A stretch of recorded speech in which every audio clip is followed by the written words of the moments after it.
அனைவருக்கும் வணக்கம் நண்பர்களே. நம்ம என்ன பார்க்க போறோம்னா, இப்ப டிஎன்பிஎஸ்சி தமிழ்நாடு அரசு பணியாளர் தேர்வாணையம் நடத்தும் தொகுதி 4 குரூப் 4க்கான அறிவிக்கை நாள் வந்து வெளியிட்டுட்டாங்க. 25/4/2025 ஏப்ரல் 25 இன்னைக்கு தான் இது. இது வந்து லாஸ்ட் டேட் எப்போ குடுத்துருக்காங்க அப்படின்னு சொல்லி பார்த்தீங்கன்னா, மே மாசம் 24 கிட்டத்தட்ட வந்து 29 நாட்கள், 1 மாதத்த நெருங்கி குடுத்துருக்காங்க. நம்ம வந்து இப்ப என்ன பண்ண போறோம் அப்படின்னா, இதுக்கான ஏதாவது தவறுகள் சப்போஸ் நம்ம அப்ளை பண்றப்ப விட்டிருந்தோம்னா, எத்தனை நாட்கள்? ஒரு 5 நாட்கள் குடுக்குறாங்க.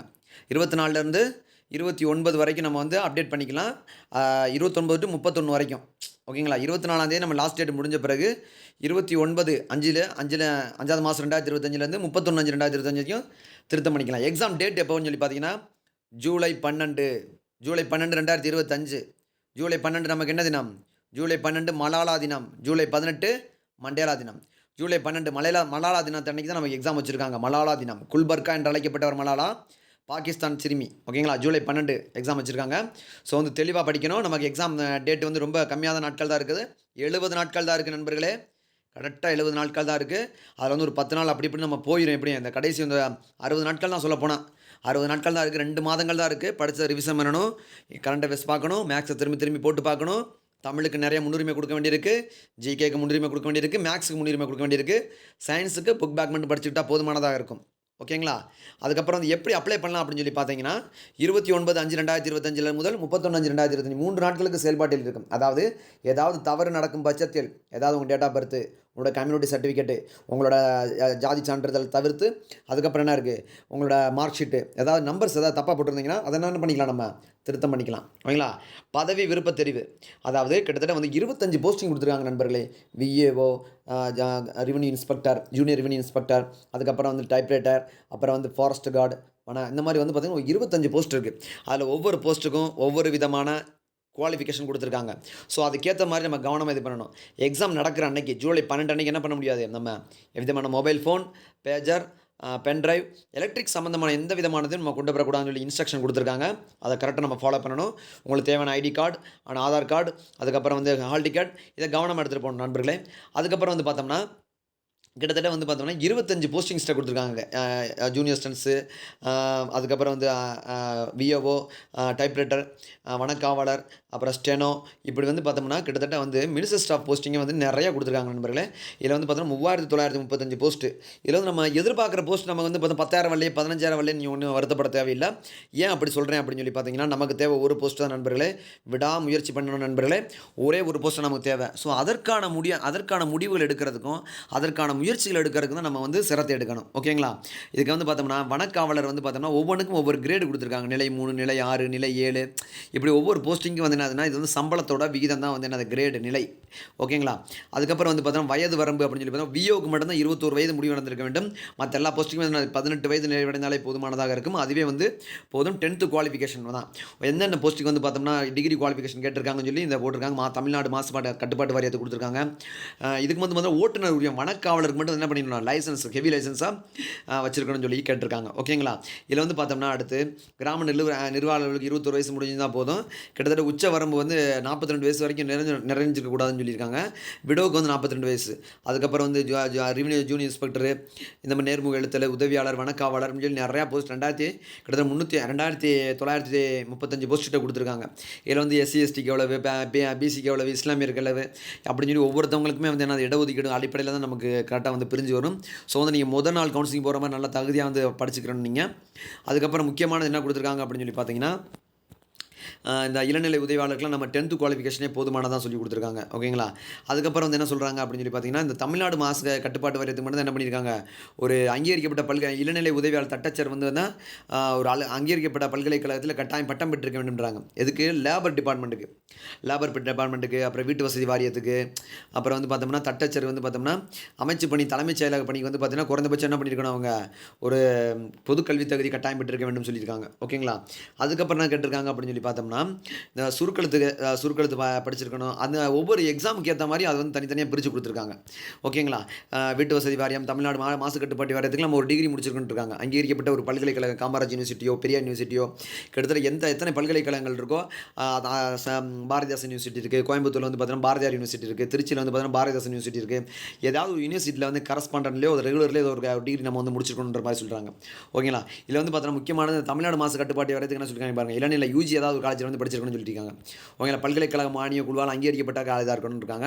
அதுக்கப்புறம் வனக்காவலருக்கு பொறுத்தவரைக்கும் என்ன சொல்லியிருக்காங்க அப்படின்னா, 12th படிச்சிருக்கணும். இயற்பியல் வேதியியல் வந்து அதான் பயோமேக்ஸ் அல்லது பியூ சயன்ஸ் வந்து முக்கியமா எடுத்து படிச்சிருக்கணும்னு சொல்லியிருக்காங்க.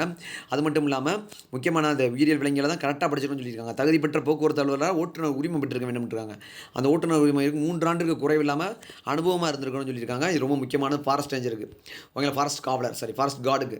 ஓகேங்களா? ஃபாரஸ்ட் கார்டுக்கு இதெல்லாம் படிச்சிருக்கணும்னு சொல்லியிருக்காங்க. அதுக்கப்புறம் இன்னொன்னு என்ன சொல்லியிருக்காங்க அப்படின்னா, நீங்க வந்து டிகிரி படிச்சிருக்கீங்க அப்படின்னு சொல்லி பார்த்தீங்கன்னா, நான் கோஆப்பரேட்டிவ்ல வந்து பார்த்தீங்கன்னா, கோஆப்பரேட்டிவ் சார்ந்த இந்த மாதிரி ஒரு டிப்ளமோ கோர்ஸ் வந்து படிச்சிருக்கீங்களா? அதுக்கு ப்ரிஃபரன்ஸ் குடுக்குறாங்க. ஓகேங்களா? பிகாம் படிச்சுட்டு ஒருத்தவங்க டிப்ளமோ கோர்ஸ் ஏதாவது படிச்சிருப்பாங்க. அந்த மாதிரி படிச்சவங்களுக்கு என்ன முன்னுரிமை குடுக்குற மாதிரி சொல்றாங்க. பிஏ கோஆப்பரேஷன் படிச்சிருக்காங்க. பிஏ படித்து கோஆப்பரேஷன் மட்டும் படிச்சிருப்பாங்க. கோஆப்பரேட்டிவ் படிச்சிருப்பாங்க. ஓகேங்களா? நமக்கு என்ன 10th குவாலிஃபிகேஷனுடைய எலிஜிபிள் சர்டிஃபிகேட், யூஜிக்குரிய எலிஜிபிள் சர்டிஃபிகேட். நீங்க 10th வரைக்கும் 1லேருந்து 12வது வரைக்கும் தமிழ் மீடியத்தில் படிச்சிருந்தீங்கன்னா, அதுக்கு பிஎஸ்டிஎம் சர்டிஃபிகேட் குடுத்துருக்காங்க. அது எப்படி வாங்கணும்னு சொல்லி அதில வந்து பின்னாடி நமக்கு இன்ஸ்ட்ரக்ஷன் குடுத்துருக்காங்க. அதே ஃபார்மெட்ல போய் நீங்க வந்து ஆன்லைன்ல அப்ளை பண்ணணும் நண்பர்களே. ஃபாரஸ்ட் ரேஞ்சரா இருந்தீங்கன்னா என்ன சொல்றாங்க அப்படின்னு பார்த்தோம்னா, ஆணுக்கு வந்து 163 சென்டிமீட்டர், பெண்ணா இருந்தா 150 சென்டிமீட்டர். அவங்களோட மார்பளவு எவ்வளவு, மூச்சு இருக்கிறப்ப மார்பளவு எவ்வளவு, மூச்சு விடுற நிலையில மார்பளவு எவ்வளவு, திருநங்கை எல்லாத்துக்குமே குடுத்துருக்காங்க நண்பர்களே. கரெக்ட்டா கண்ணு எப்படி இருக்கணும்னு சொல்லி போட்டு குடுத்துருக்காங்க. கண் பார்வை, கிட்ட பார்வை, தூர பார்வை பத்தி குடுத்துருக்காங்க. 10th குவாலிஃபிகேஷன், 12th குவாலிஃபிகேஷன் பத்தி குடுத்துருக்காங்க. நம்ம 10th லெவல்ல பண்ண தமிழ் டிகிரி படிச்சோமா, தமிழ் மீடியத்தில் படிச்சோமா 20% இடஒதுக்கீடு வாங்கலாம். அதன் அடிப்படையில் தான் நம்ம வந்து அப்ளை பண்ணணும். நீங்க படிச்ச ஸ்கூல்ல இருந்து 1லேருந்து 5 வரைக்கும் ஒரு ஸ்கூல்ல படிச்சிருப்பீங்க. அங்க போய் நீங்க அப்ளை பண்ணணும். அப்படின்னா வந்து 6லேருந்து 10 வரைக்கும் ஒரு ஸ்கூல்ல படிச்சிருப்பீங்க. அங்க அப்ளை பண்ணணும். இந்த மாதிரி இப்போ ஸ்கூலில் படிச்சிருந்தீங்கன்னா 10th குவாலிஃபிகேஷன் வரைக்கும் உள்ள இதில் வந்து நீங்கள் தமிழ் டிகிரி பிஎஸ்டிஎம் வந்து வாங்கணும் நண்பர்களே. ஓகேங்களா? அதுக்கப்புறம் என்ன சொல்கிறாங்க அப்படின்னு சொல்லி பார்த்தீங்கன்னா, நீங்கள் ஒன் டைம் ரிஜிஸ்ட்ரேஷன் பண்ணியிருந்தீங்கன்னா அது கவனமாக அப்ளை பண்ணுங்கன்றாங்க. சர்வதேச ஏதாவது விளையாட்டு போட்டியில் ஜெயிச்சிருந்தீங்கன்னா அதுக்கு ப்ரிஃபரன்ஸ் கொடுக்குறது. இடஒதுக்கீடு வந்து கம்யூனிட்டி லெவலில் இடஒதுக்கீடு கொடுக்குறாங்க. தேர்வாணையத்துடன் தகவல் தொடர்புக்கு ஒரு நம்பர் கொடுத்துருக்காங்க. 180041909558 இந்த நம்பருக்கு வந்து நீங்கள் கால் பண்ணலாம். ஆனால் என்ன நீங்கள் குரூப் 4க்கு அப்ளை பண்ணுறீங்களா, டெக்னிக்கல் அந்த மாதிரி அவங்க கேட்பாங்க. ஸோ வந்து நீங்கள் மெயில் கூட பண்ணலாம். டிஎன்பிசிக்கு வந்து மெயில் கூட பண்ணலாம். டிஎன்பிசி வெப்சைட்டில் மெயில் ஐடி இருக்குது. மெயில் ஐடி நீங்கள் வெப்சைட்டில் வந்து மெயில் ஐடி பண்ணுங்கள். அல்லாட்டி என்ன பண்ணலாம், நீங்கள் உங்கள் இந்த கான்டாக்ட் நம்பரில் வந்து கான்டாக்ட் பண்ணலாம். ஓகேங்களா? கான்டாக்ட் நம்பரை வந்து கான்டாக்ட் பண்ணலாம். சரிங்களா? அதுக்கப்புறம் வந்து பார்த்திங்கன்னா, ஏதாவது உங்களுக்கு நிலுவை கேஸ், கிரிமினல் கேஸ், குற்றவியல் கேஸ் ஏதாவது இருந்துச்சுன்னா அது சம்மந்தமானது வந்து நீங்கள் வந்து மென்ஷன் பண்ணணும்.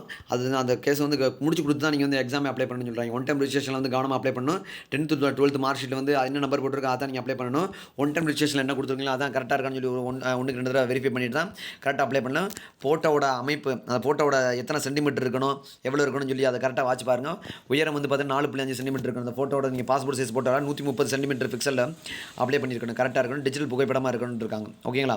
தேர்வு மையங்கள் வந்து அவங்களுக்கு பக்கத்தில் என்னென்ன தேர்வு மையங்கள் இருக்கும், மதுரை தவிர்த்து பக்கத்தில் இருக்க எல்லா தேர்வு மையங்களும் நீங்கள் அப்ளை பண்ணலாம். மதுரைனா மதுரை அப்ளை பண்ணுங்கள். திருமங்கலம் அப்ளை பண்ணுங்கள். சென்னை அந்த மாதிரி பக்கத்தில் காஞ்சிபுரம் என்னென்ன மாவட்டங்கள் இருக்கோ அதுக்கேற்ற மாதிரி நீங்கள் அப்ளை பண்ணிக்கலாம். ஓகேங்களா?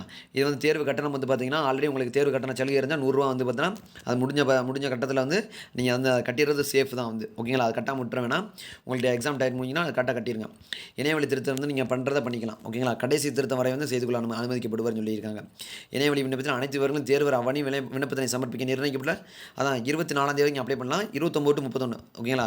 ஒரு 3 நாளில் வந்து திருத்தம் பண்ணிக்கலான்றாங்க. கடைசி நாளில் அதிகப்படியான தேர்வர் விண்ணப்பிக்கும் போது நிறையா குளறுபடி ஆயிரும். அதனால் காலகாலத்தில் சீக்கிரம் நீங்கள் அப்ளை பண்ணியிருக்கேன்னு சொல்கிறாங்க. ஆவணங்கள் வந்து கவனமாக வந்து பதிவேற்றம் பண்ணுங்கள், ஸ்கேன் பண்ணி ஏற்றுங்க. குற்றவியல் ஒழுங்கு நடவடிக்கைகள் இருந்தால் வந்து அதை முடிச்சுட்டு நீங்கள் அப்ளை பண்ணணும்னு சொல்கிறாங்க. பிஎஸ்டிக்கான தடையின்மை சான்றிதழ் தான் 1லேருந்து 5ஆம் வகுப்பு வரைக்கும் படிச்சிருந்தீங்க அதை அந்த ஸ்கூலில் போய் வாங்க. 6லேருந்து 8 வரைக்கும் அந்த ஸ்கூலில் படிச்சிங்க அங்கே போய் வாங்க. இந்த மாதிரி பிச்சு தான் வாங்கி மொத்தம் 3 ஸ்கூலில் படிச்சிங்க 3 ஸ்கூலில் போய் வாங்கணும். நீங்கள் 4 ஸ்கூலில் படிச்சிங்க 4 ஸ்கூலில் வாங்கணும். ஓகேங்களா? முன்னாள் ராணுவத்திற்குரிய எக்ஸப்ஷன் கொடுத்துருக்காங்க. என்னென்ன விஷயங்கள் வந்து அவங்களுக்கு வந்து சலுகை கொடுத்துருக்காங்க. தேர்வு கட்டண சலுகை 2 முறை எழுதிக்கலாம். ஓகேங்களா? அதுக்கப்புறம் முன்னாள் ராணுவத்தை சமர்ப்பிக்க வேண்டிய என்னென்ன விஷயங்கள் வந்து அவங்க வந்து அப்ளை பண்ணுறேன்னு சொல்லி கொடுத்துருக்காங்க. அவங்க வந்து அதுக்கப்புறம் வந்து நியமன ஒதுக்கீடு தேர்வு கட்டண சலுகையிலேருந்து அவங்களுக்கு கொடுத்துருக்காங்க. அதுக்கு வந்து அவங்க என்னென்ன ஃபார்ம் வந்து அப்ளை பண்ணணும்னு சொல்லி அவங்களுக்கு தேவையானது கொடுத்துருக்காங்க. ஓகேங்களா? அதுக்கப்புறம் வந்து ரொம்ப முக்கியமானது அப்படின்னு சொல்லி பார்த்தோம்னா ஆதரவற்ற விதவை. அவங்களுக்கு வந்து யாரோ ஆதரவற்ற விதவை இருந்தாங்கன்னா, அது சம்மந்தமானத அவங்க வந்து அப்ளை பண்ணி வாங்கிக்கலான்றாங்க. விடோ சர்டிஃபிகேட் வந்து கணவன் இழந்தவங்க வந்து இன்னும் விடோ சர்டிஃபிகேட் அப்ளை பண்ணி டிஆரோட வாங்கி வச்சிருப்பாங்க. அதன் மூலமா அவங்களுக்கு சலுகை கிடைக்கும் அப்படின்றாங்க. ஓகேங்களா? அதுக்கப்புறம் என்ன சொல்றாங்க அப்படின்னு சொல்லி பார்த்தீங்கன்னா, நமக்கு போஸ்டிங் வந்து ரொம்ப கம்மி தான் நினைக்க வேணாம் நண்பர்களே. நமக்கு தேவை ஒரு போஸ்டிங்னா கடுமையான முயற்சி பண்ணீங்கன்னா நீங்க அடிச்சிடலாம். ஓகேங்களா? அப்ப அடிச்சு மட்டும் ரிவிஷன் பண்ணுங்க. ரிவிஷன் தான் ரிசல்ட். அப்ப நம்ம எக்ஸாம் டேட் ஜூலை 12 அப்ளை பண்ற டேட் வந்து அப்ளை பண்ணிருங்க கரெக்ட்டா. கடைசி நேரத்தில அப்ளை பண்ணணும்னு நினச்சு விட்டுற வேணாம். ஓகேங்களா? எல்லாமே முக்கியமான எல்லாம் சொல்லியாச்சு நான் நினைக்கிறேன். ஓகே நண்பர்களே, கிடைக்கிற அந்த அருமையான டயத்தில் வந்து பொழுது வீணாக்க வேணாம். இது வந்து சிலபஸ் கொடுத்துருக்காங்க. எக்ஸாம் தமிழுக்கு தான் வந்து பார்த்தீங்கன்னா 100 கொஸ்டின்ஸ் கேட்குறாங்க. ஒரு கொஸ்டினுக்கு 1.5 மார்க்கு. தமிழுக்கு 100 கொஸ்டின், மேக்ஸுக்கு 25, கான்ஸ்டியூஷனுக்கு 20, தமிழ்நாடு கலாச்சாரம் பண்பாடு அது ஒரு 20, அதுக்கப்புறம் வந்து இன்னும் 15 வந்து பார்த்தோம்னா எக்கனாமிக்ஸ். இந்த மாதிரி பிரித்து கொடுத்துருக்காங்க. நம்ம கொடுத்துருக்க கொஸ்டின்ஸ் மட்டும் தெளிவாக படித்தாலே போதும் நண்பர்களே, அடிச்சிடலாம். நம்பிக்கையோடு படிங்க. நமக்கு தேவை ஒரு போஸ்டிங் தான் நண்பர்களே. ஸோ நம்பிக்கை விட்டுறாதீங்க. நீங்கள் 3935 போஸ்ட் தான் நினைக்க வேணாம். நமக்கு தேவை ஒரு போஸ்டிங் தான். ஸோ நம்பிக்கையோடு படிங்க. நம்பிக்கை தான் நமக்கான அடுத்த கட்டத்துக்கான செல்றதுக்கான ஒரு வழி. வெல்வோம் நண்பர்களே, நம்பிக்கையுடன் படிங்கள். நன்றி.